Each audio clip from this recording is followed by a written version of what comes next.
Today on How It's Made. Cast iron cookware.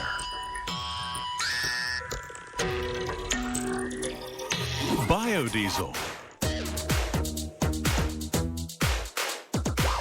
Clothes hangers. And stone wool insulation.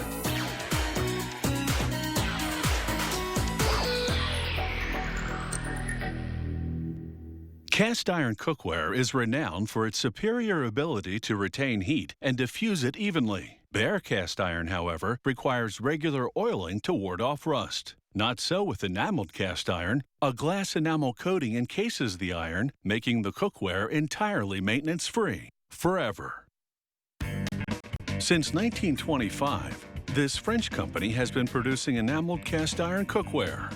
Its high-end products are renowned for their thin walls, which makes it the most lightweight cast iron cookware available.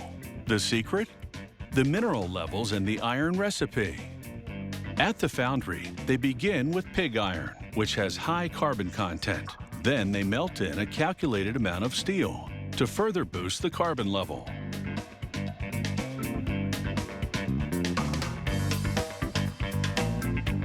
The melting oven heats the metals to 1520 degrees Celsius, liquefying them in just 45 minutes. Workers add a powdered chemical to agglomerate the natural impurities in the iron, then scoop those bonded impurities out. Meanwhile, workers mount a two-part mold template onto a machine which produces the sand molds, with which they'll cast the cookware. The machine injects the sand mix into the templates. The mix contains clay, water, and proprietary ingredients which makes the sand compact well. Compaction is critical because just one single grain of sand displacing from the mold would produce a flaw on the cookware. It's essential that the pouring temperature be precise and consistent, so they transfer the iron from the melting oven to a temperature maintenance oven.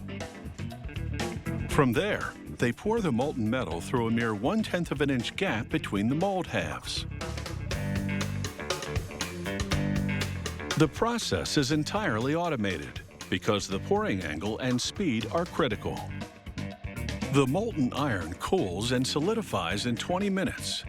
Then the molds drop onto a vibrating mesh conveyor. The shaking releases the cast cookware from the mold, along with the metal that's solidified in the flow channels leading to the mold cavity. The cookware moves into a closed chamber where a high-pressure gun blasts the surface with steel balls to remove all remaining grains of sand. At this stage, the cookware has rough excess metal where the two parts of the mold met. So now workers smooth away these burrs using a grinding wheel on the outside and a grinding pen in the tight spots. The cookware is now ready to be prepped for enameling.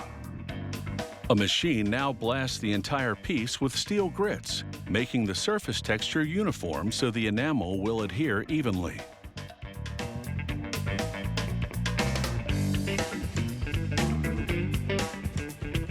The first coat of enamel is strictly to protect the cast iron and prevent it from rusting.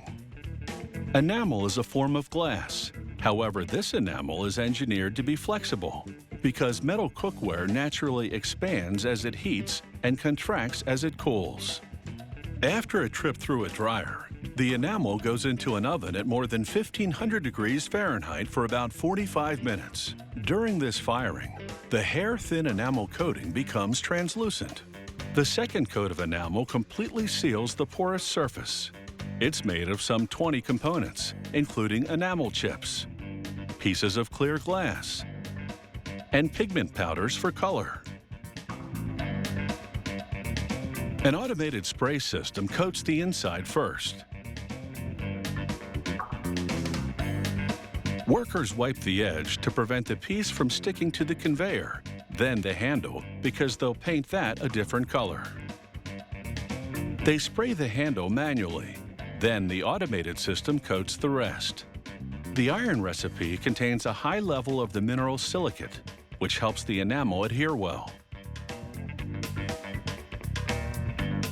Once again, The cookware goes through the dryer, then into the oven at more than 1500 degrees Fahrenheit for about 45 minutes to vitrify the enamel. Once the cookware cools, it undergoes a final visual inspection, the last of 30 quality control checks throughout the production process. Enameled cast iron cookware lasts for generations because it doesn't warp over time and remains food safe for life.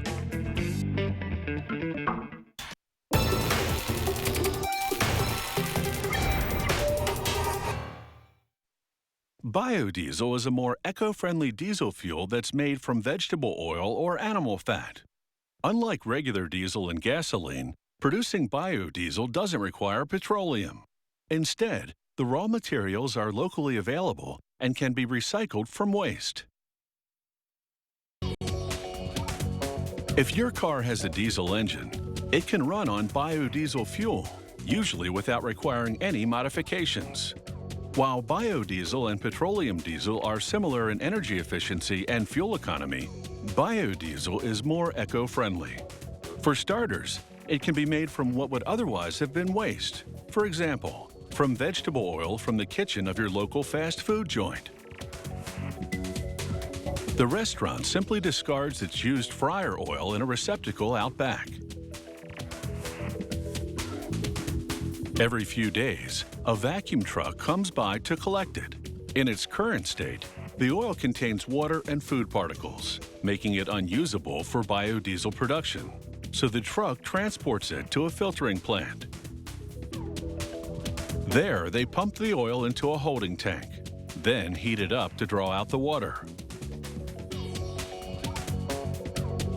Once they drain the water, the oil is ready to enter a multi-stage filtering process.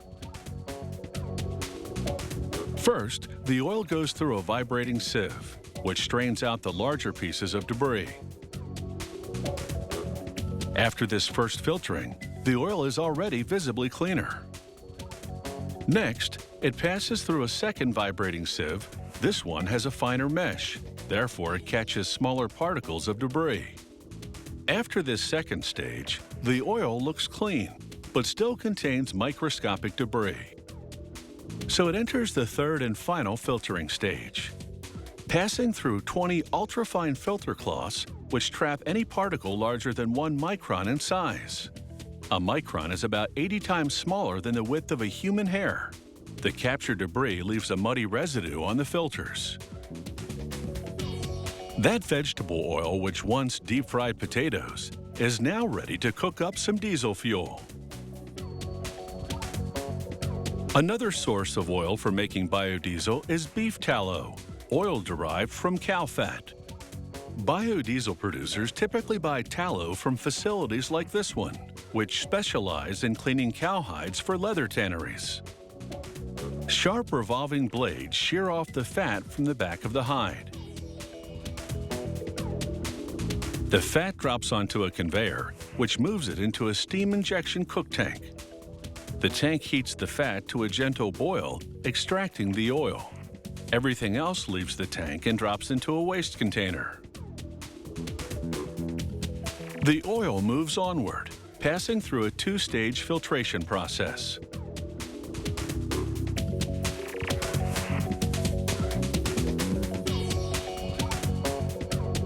Whether the raw material is vegetable oil or beef tallow, the biodiesel producers refer to this main ingredient as feedstock. When the feedstock arrives at the biodiesel plant, it goes into a holding tank until production time.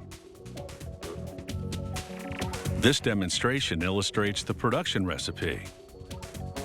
They take the feedstock and combine it with methanol, a type of wood alcohol, as well as with a catalyst, which triggers a chemical reaction.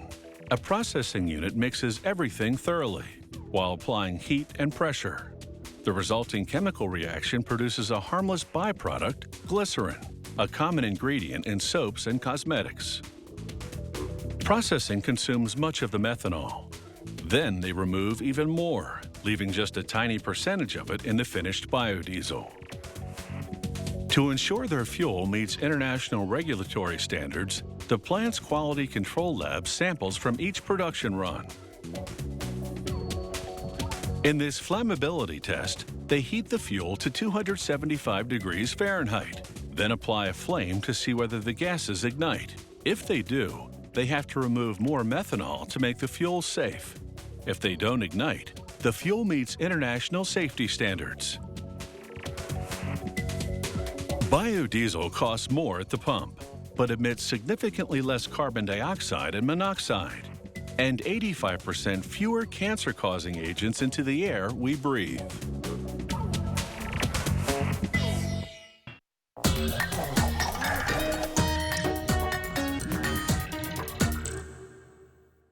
Until the mid-1800s, people folded or laid their clothes flat, or hung them on hooks or pegs.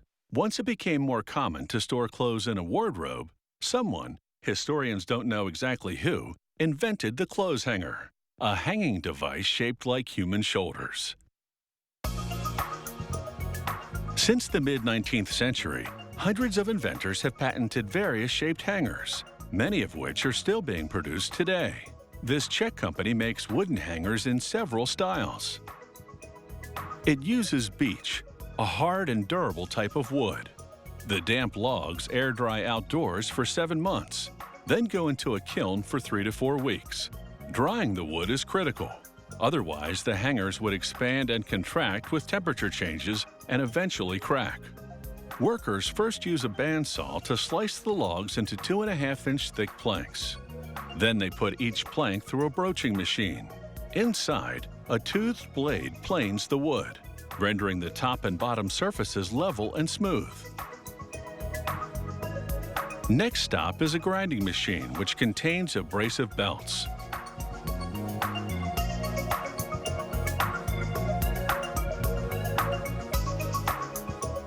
Workers feed the planks into the machine one at a time.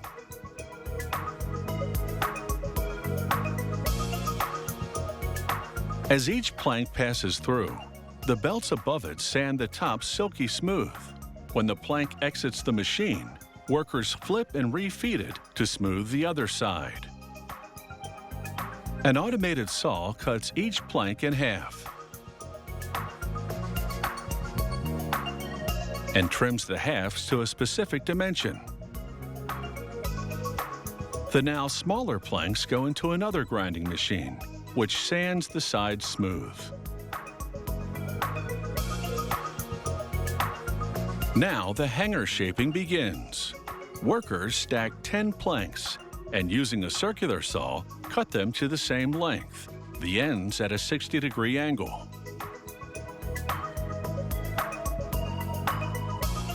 They mount 4 planks at a time on a milling machine and cut a tongue and groove profile on the edges. They'll later connect the hanger parts by fitting the tongues into the grooves. Stacking 6 planks now, they trace a hanger-shaped template on the top surface, then carefully follow the trace line with a jigsaw. Each plank is now roughly shaped into a half a hanger, which they call a lamella. This particular hanger is designed for dresses, so they mill a groove in the shoulder of each lamella for garment straps. Then an automated milling machine refines and finalizes the hanger shape, smoothing the roughly cut wood in the process. Next, with strong cabinet maker's glue, they coat the tongues and grooves of 2 lamellas, then fit them together on a press. They let the glue dry for a day, then saw the point off the top. This creates a flat area into which to insert the hanger's hook. There's already a hole for it there, made when they milled the tongue and groove profile. Next, they sand the joint to remove excess glue and smooth out any nicks or tears in the wood. Then they round the angular joint. To seal and protect the wood, they now spray the entire surface with varnish. When it dries, they do a rough sanding, then apply a second coat and let that dry. Many customers want their logo printed on the hangers they order. The printing machine coats a logo-embossed rubber pad with ink.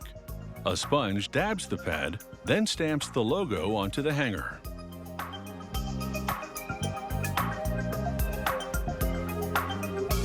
Finally, the hanger's iron hook. It's either nickel-plated for a silver tone or brass-plated for a gold tone. Workers position the hook, then a press rams it into the wood 4/10 of an inch deep. The hook has screw-like threads at the base, which grab and lock into the surrounding wood. For certain models, the factory stains or paints the wood prior to varnishing it. After all, many people like their clothes hangers to make a fashion statement too.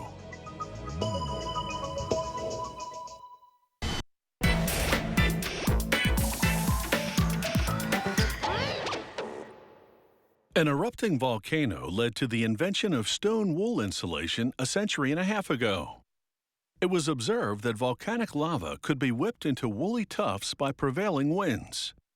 Soon, this was being replicated in factories to produce stone wool for insulation. Shaped into bats, stone wool insulation can be tucked snugly between the studs of a framed wall. It acts as both a thermal and acoustic insulator. And here's the soundproofing proof. In this demonstration, an activated alarm goes into a box lined with stone wool. When the lid is closed, the sound is contained. And when it's lifted again, the annoying sound is back.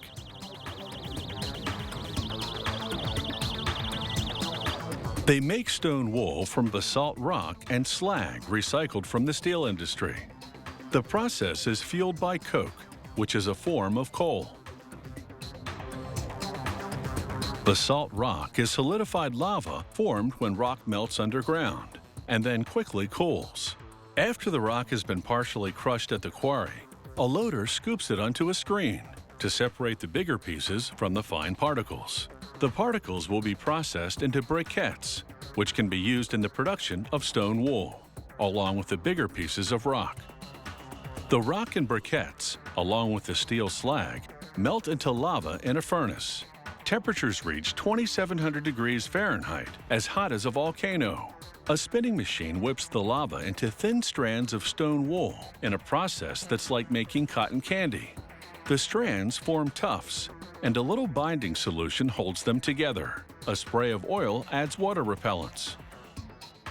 Now a fleecy web. The stone wool rides a conveyor to the factory's upper level, where it spills into a huge pendulum device. The pendulum swings to and fro to layer the stone wool in a zigzag pattern. The number of layers varies depending on the kind of insulation being made. The now layered stone wool travels between rollers that compress it substantially, adding density to the wool. Automated pushers tuck in the pack on each side as the wool enters a long oven. The heat cures the binder applied earlier, allowing the compressed fibers to hold their shape. The now tighter pack exits through a cooling zone and travels under a roller which squeezes it to make the fibers more flexible. Circular blades then slice the moving mass of stone wool lengthwise. A branding tool burns the R value and company name onto the surface of the insulation as it moves forward.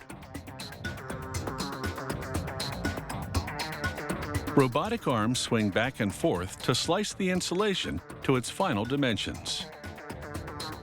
Instead of sharp steel blades, these robots use high-pressure water jets to make their cuts. The jets do a precise job without generating dust or waste, and the stone wool doesn't absorb the water from the jets. The sheer density of the wool makes it moisture-resistant, along with the oil added to the fibers during spinning.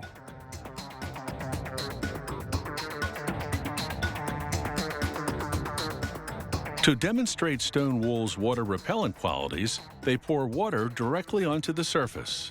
There's no absorption. The water just runs off. In this routine test, a worker torches the wool, and it doesn't catch fire. Stone wool can withstand temperatures of almost 2,200 degrees Fahrenheit due to its natural properties. It's even cool to the touch on the other side. Once it's passed several quality control tests, the insulation heads for the packaging line. Grippers pull on a roll of plastic tube packaging, and hot jaws cut and seal one end to form an open bag. Mechanical fingers hold the other end open as machinery slides it over a metal spout. A compressed stack of insulation is pushed into the spout. The spout expands, and the insulation is released into the bag. The spout then retracts, and the process is repeated. Machinery heat seals the open end. From a pile of basalt rock and recycled steel slag to a bag full of insulation, it's been a wild and woolly ride.